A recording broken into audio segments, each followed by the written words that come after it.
Hello, and welcome to At the Leadership Table with retired Major General Jim Hoyer. Oftentimes, people hear the word leader and they think only of political leaders, but leaders come in many forms, and that's worth exploring. I'm Jim Hoyer, born and raised in West Virginia, a husband, a father, a new grandfather, and a retired military leader, serving for over 40 years in public leadership for our state and nation. Now, the most important mission I have going forward is to educate, motivate, and empower our next generation of leaders.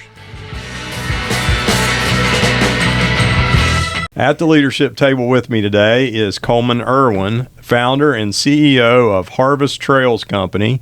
It's a veteran-owned small business in Hedgesville, West Virginia.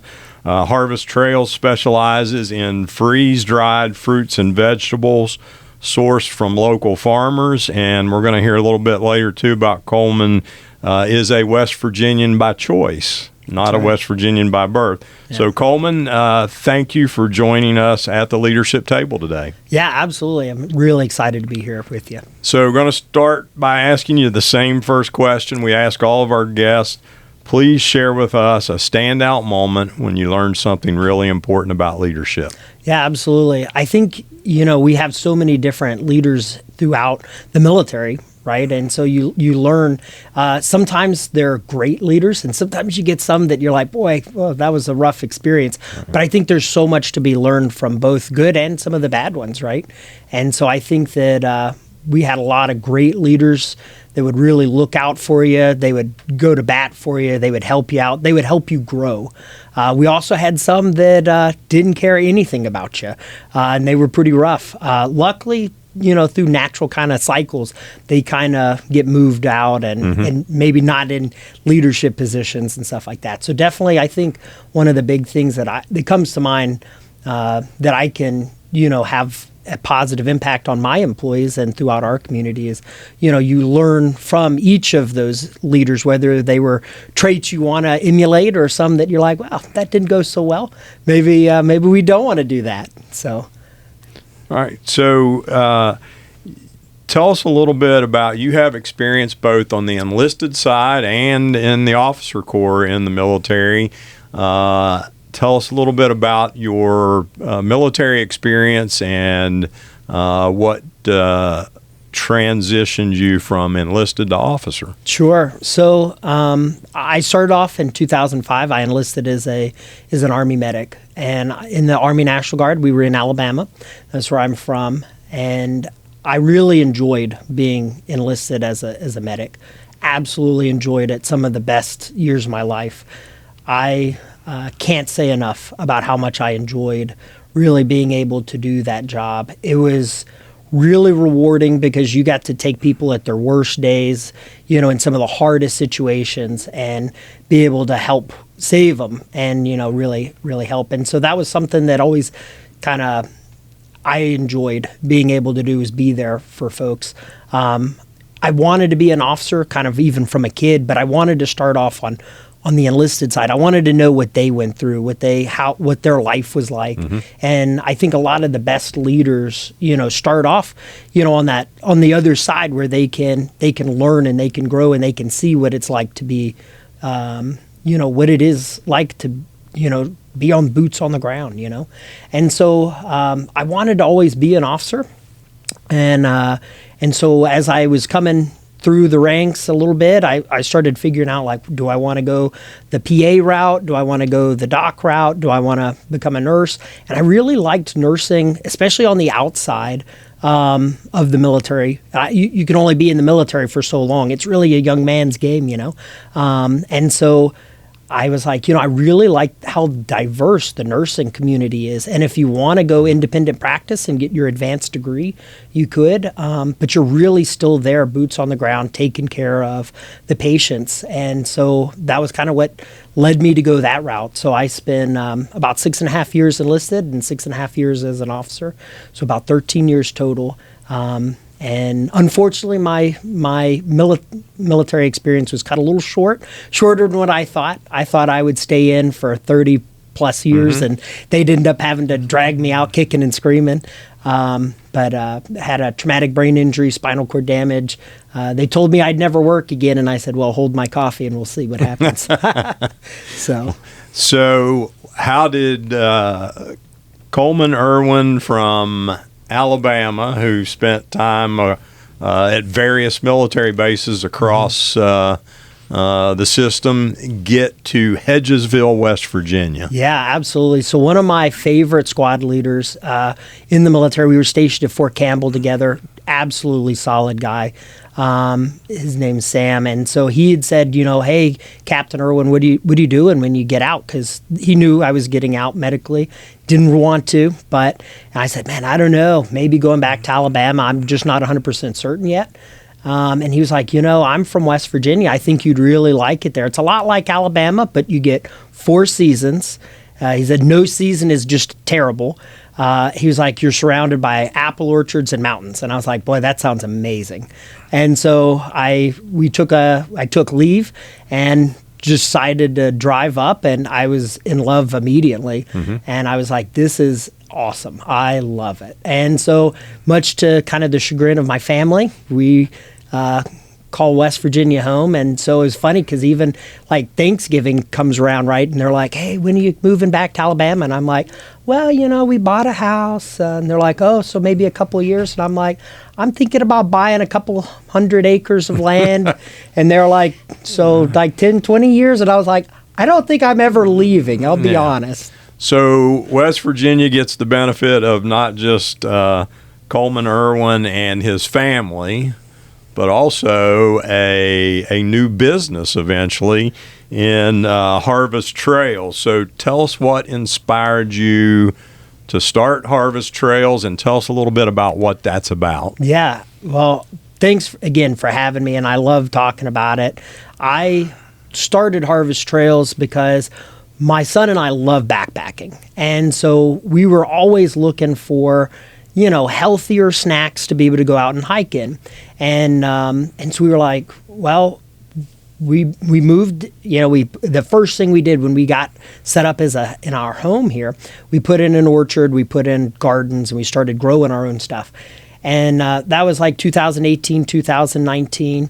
And we started playing around with our freeze dryer. And then, come to find out, all the stuff with COVID coming up, right? We didn't know that obviously at the time, but we started putting away some stuff. And so then our friends were like, Coleman, hey, do you have any strawberries? I'm making this cake and I can't get any at the store, shelves are bare, blah, blah, blah. And I was like, all right, yeah, I've got some, sure. And they're like, oh, what about some apples? I'm doing an apple pie. I need to get some of this, some of that. And so I was like, okay, fine. And so I was they were like, man, you should start your own business. Oh, I don't know. That's a lot of work. Anyway, turns out, we decided to launch it. My son and I, like I said, we love hiking and backpacking, and we were always looking for something just a little healthier, because you can only eat so much beef jerky and granola while you're out hiking.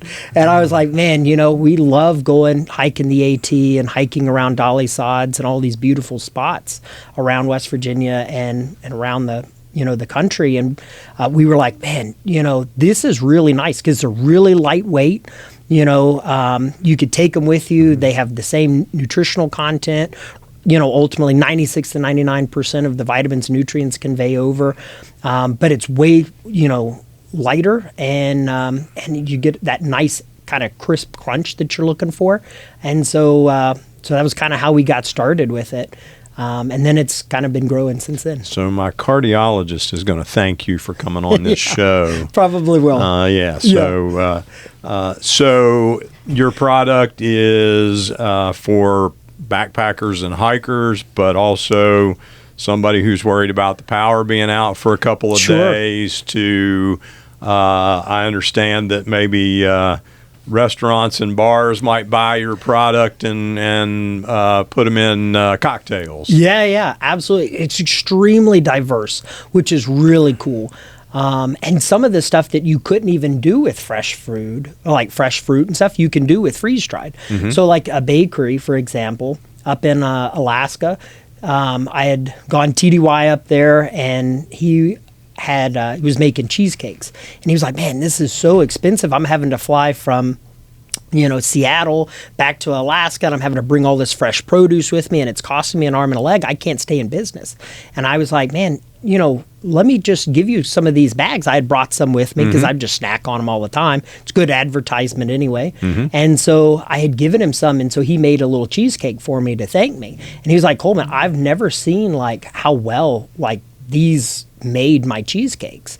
And he was like, I didn't have to use, like, it was already like freeze dried, so there wasn't the moisture there, which diluted his cheesecakes, and because it didn't have that moisture, so it made just a better product for him. And he said the flavor was even better, and so he was just blown away.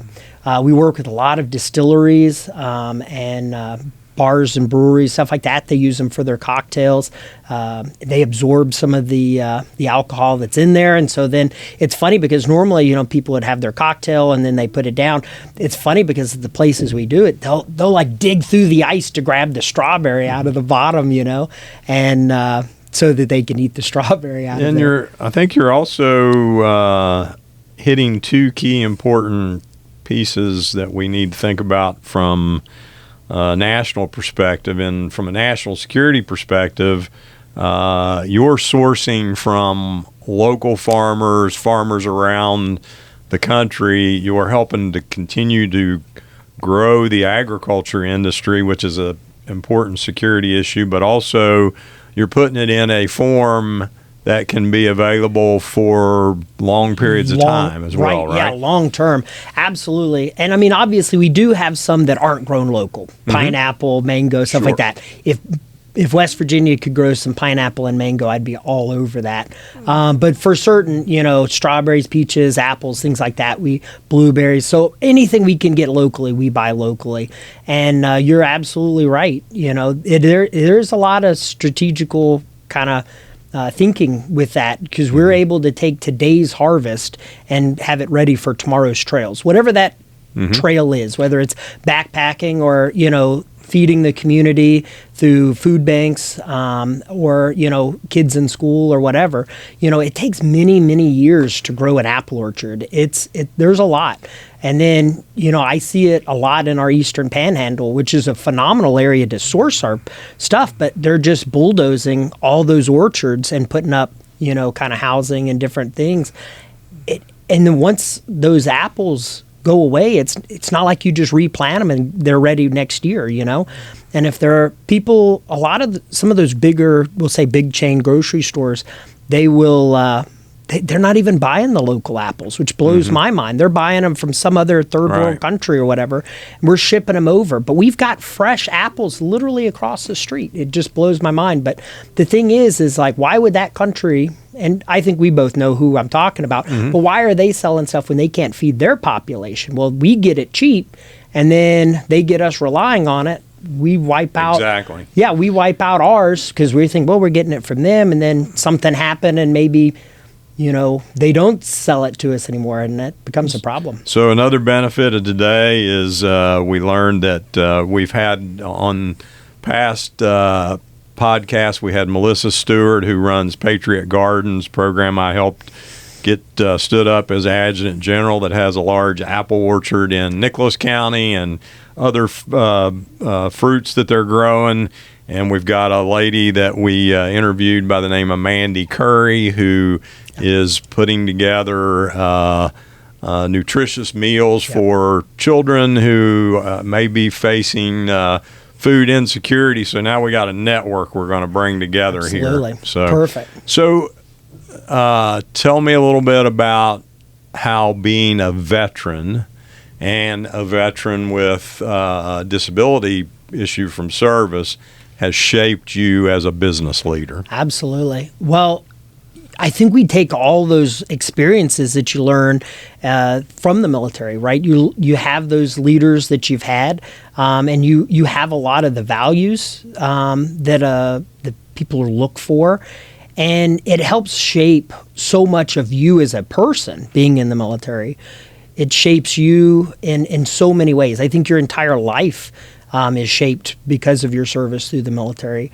I think that you appreciate people more. I think that you appreciate life and freedom more because you fought for it, right? And so I think that there's a lot of even shared, we'll say, brotherhood, sisterhood, whatever, that there's that shared community that you have with one another because you've both been there and you've seen stuff, you've gone through those experiences together. And so it just makes you someone that really appreciates everything because you've seen it at its worst. You've seen, you've been there in good times. You've seen some stuff that you maybe not want to anymore.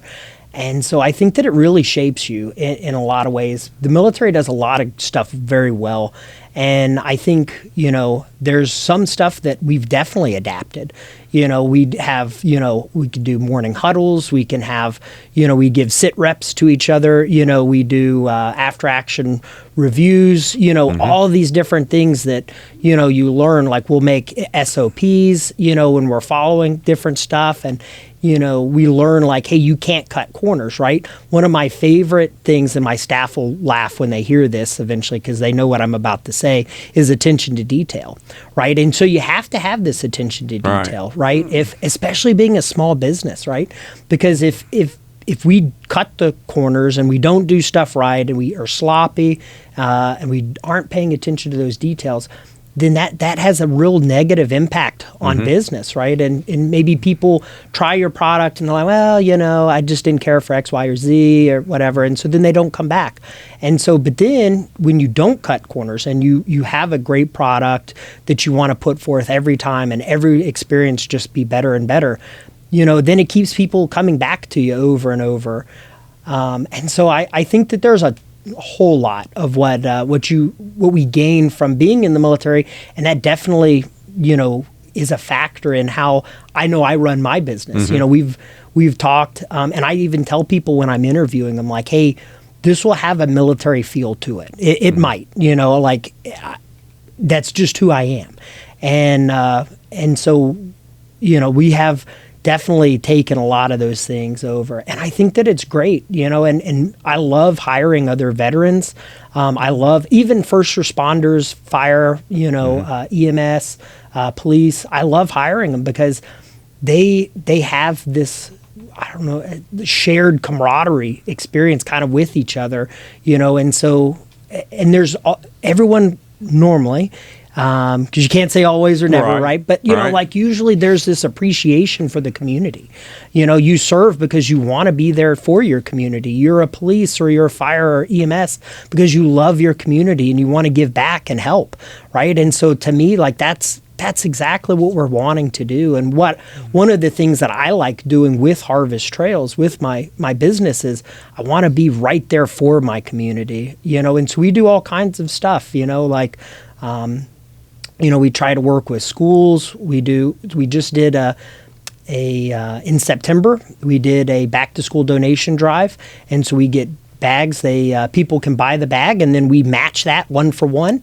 And so we're getting ready to go and give those bags that we collected to some of the school kids, and we'll talk to them about nutrition, right? So I can tie it back into my medical background as well, right? Trying to help people be healthier because we're eating healthier, right? And then in November, we'll do a veterans and first responder appreciation as well. And so we'll work with other veteran organizations and first responder organizations. We'll do a donation drive so people can buy a bag, and then we match that 1 for 1, and then we go and give those bags to those organizations. So for Harvest Trails, part of your identity has become being that community-focused business, not just be successful in business, but also help the community and the families in that community grow and succeed. Yeah, absolutely. And when we can help each other and we're going to grow. We're going to grow and help by uplifting others, right? And so it just brings the whole community up, right? And it helps everyone. We can help our kids be healthier.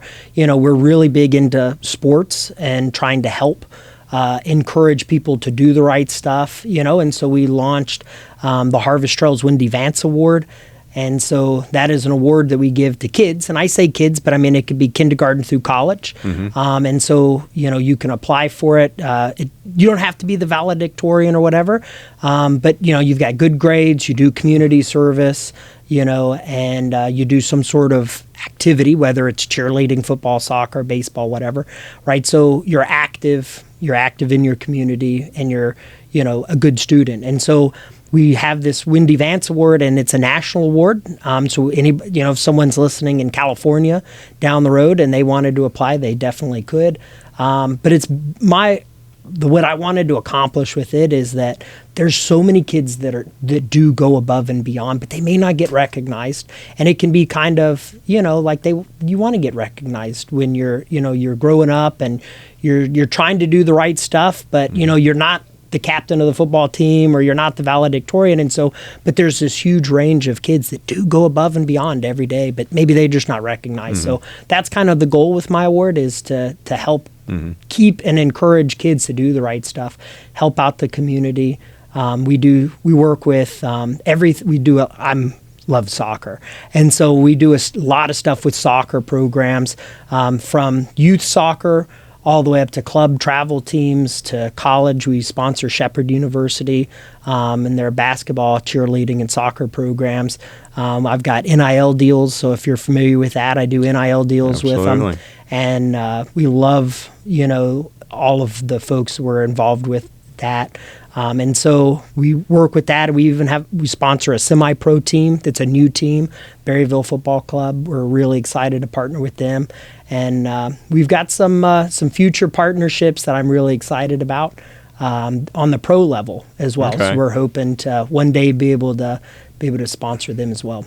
So it sounds like you've taken the lessons as both an enlisted leader and an officer, and what we refer to as the tactics, techniques, and procedures of the military, and put those into a small business and built a team that is making a significant opportunity in West Virginia.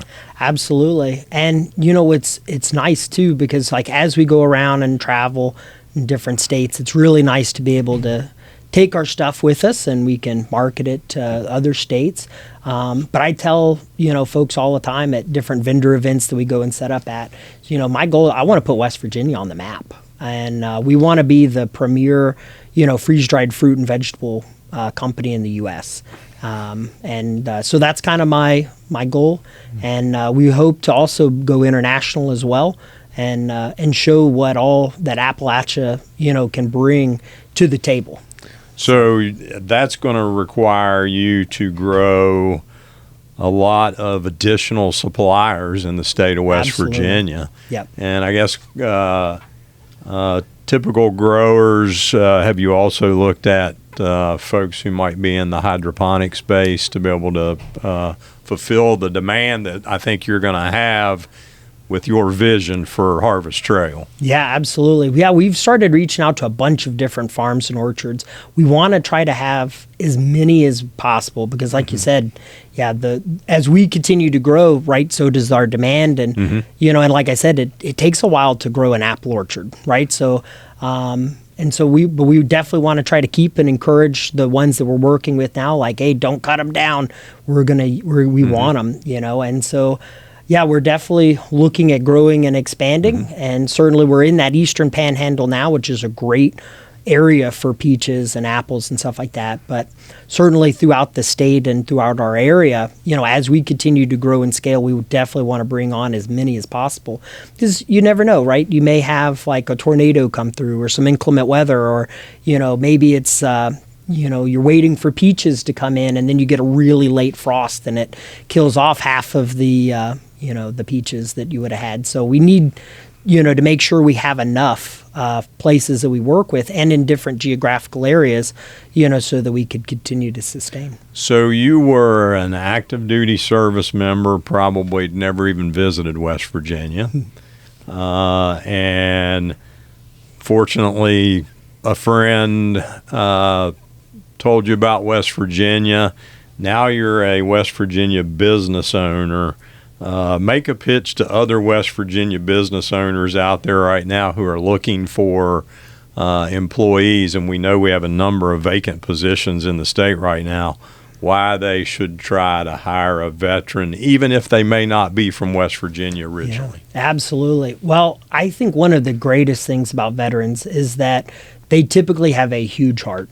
They love the community. They love the country. They want to support, and you get instilled these Army values, right? Loyalty, duty, respect, honor, integrity, personal courage, and selfless service, right? So you've got all these values that are timeless, that come with, being in the military. And certainly, the other branches have their values that they instill into them. I can speak obviously for the Army because I was Army. And so I think that's a great trait to find, because I kind of tell folks, I can teach someone how to cut up fruit, right? But what I can't teach are those intrinsic values that you have, right? And so I would rather have a veteran that I can hire. I know that they're going to show up on time. They're probably going to be early because that's just how we are, right? So you're going to show up on time. I can trust you to do the job. I know that you're going to be there. I know that you've got these values that are going to kind of become intrinsic part of you because of your service to the military and to the nation because of the military. And so you're just getting a really well-rounded person when you hire a veteran. You're getting someone that, they may have issues too, right? They may have some, disabilities. They may have some stuff going on inside that they're kind of struggling with, but they are great people. They are awesome. And we know that when a veteran comes home and has a community built around them and a sense of purpose with the job and is able to build stability for their family, that they overcome the challenges that many veterans have faced during deployment or service in general. Absolutely. And I think one of the big things too, right, is that, they want to continue to give back. They want to continue to do stuff, and maybe through no fault of their own, they've come back with different things going on in their life. And so it can be hard.